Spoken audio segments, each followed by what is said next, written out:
together, we live or we die. বর্তমান সময়ে অনেক জনপ্রিয় এক মডেল ও অভিনেত্রী অর্চিতা স্পর্শিয়া। দুর্দান্ত অভিনয় ও সৌন্দর্যের কারণে এখন নেটিজেনদের কাছে অনেক প্রিয় এক অভিনেত্রী হয়ে উঠেছেন তিনি। দীর্ঘদিন ধরে তাকে নতুন কোনো নাটকে দেখা যাচ্ছে না। এ বিষয়ে তিনি কি বলেন শুনলে আপনিও চমকে যাবেন। জনপ্রিয় এ অভিনেত্রী বলেন, আমাদের দেশের নাটক ও ফিল্ম ইন্ডাস্ট্রির কাজের মান অনেকটাই কমে গেছে।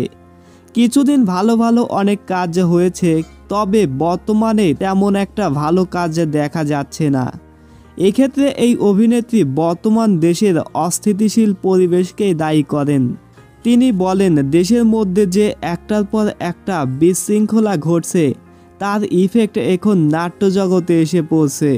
আর এ কারণেই দর্শকরা তেমন ভালো মানের কোনো বিনোদন পাচ্ছেন না এবং নাট্য ইন্ডাস্ট্রিতে কাজের সংখ্যা অনেকটা কমে গেছে বিধায় দর্শকরা অনেক দিন যাবৎ নতুন কোনো নাটক দেখতে পাচ্ছেন না। প্রিয় দর্শক, এ বিষয়ে আপনি কি বলেন অবশ্যই কমেন্টে জানাবেন।